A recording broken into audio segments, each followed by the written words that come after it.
Hey, what's going on YouTube? Welcome back to another episode of Calvin Lim Investing.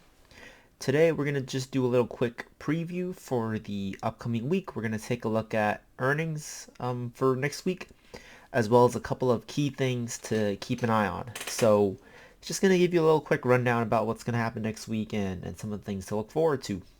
With that being said, just a couple of quick things. If you do enjoy this video or my videos, please scroll down, hit the subscribe button. I do appreciate all the support I can get.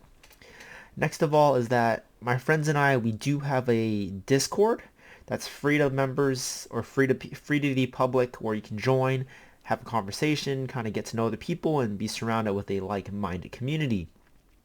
I'm going to drop a link to this Discord, so feel free to hop on in, ask questions, get to know the layout. We are pretty active during market hours.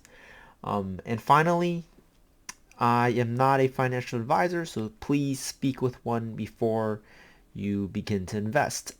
Everything that we talk about in my videos, it's all my opinion plus research. It is not sound investing advice. So always do your own due diligence before investing.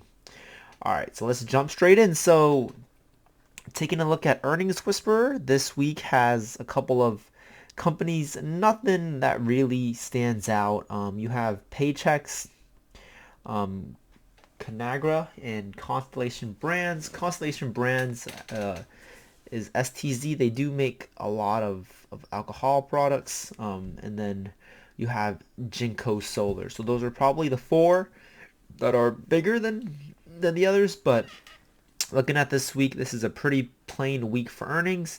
The following week, you're going to see a lot of banks reporting. So this week is pretty flat. I don't think I'll be playing any earnings this week, and I don't think I'll be watching anything this week. Maybe I will look at Jinko Solar just because I want to get a feel for how the solar market is evolving or changing during Biden's presidency. But other than that, nothing really stands out. Nothing that I really wanna mess around with, or I feel like is a surefire to either do well or do very poorly. So in this case, I would probably stay away from buying calls or buying puts and from playing the earnings. With that being said, a couple of key things we should look at. So this is the 10-year Treasury note. It's the yield. We've seen it increase sharply in the last month, starting in about early February. It's gone up from about 1% to almost 1.7. That is something that we should keep an eye on. It's been trading a little bit around this range from 161 to about 175 for a couple of days. So I will be keeping an eye on this 10-year yield chart. As it goes up, tech tends to go down a little bit, so I will be kind of keeping an eye to see what happens on Monday. With that being said, the unemployment numbers have also been pretty good. The U.S. added 916,000 jobs in March. Unemployment rate is at a meager 6%. This is a pretty good unemployment number, but then again, I would like to remind everybody that unemployment only represents the people who are unable to find a job and are actively looking for a job at the moment. So this number could be a bit skewed. It could actually be a lot higher than the 6%. I think during COVID and up till now, a lot of people aren't necessarily looking for work, and that's why they're not counted as unemployed. But a good portion of people are still without work.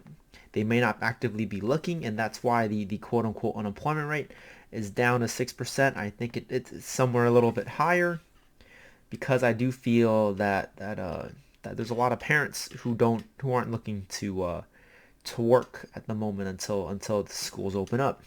And that brings me to another topic, which is going to be the value of reopening stocks. So we've had a rotation out of many of the tech sectors to the more standard cyclical companies such as banks, travel, and one of the banks that I think is in a great position is going to be Wells Fargo.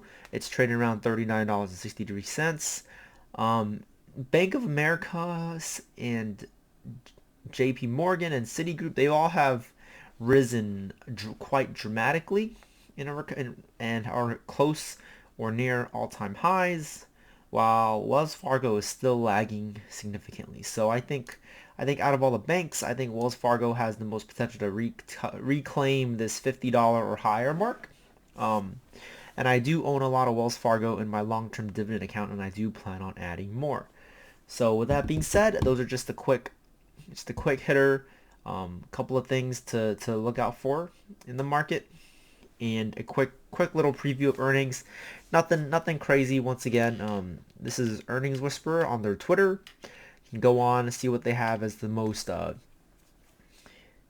hyped or earnings for the week, or the one that has the most chatter. And this week there's not going to be anything, so tune in next Sunday and we'll have a lot better overview and a better preview and a really in-depth preview of the following week's earnings, because next week is going to be a big week for the financial sector.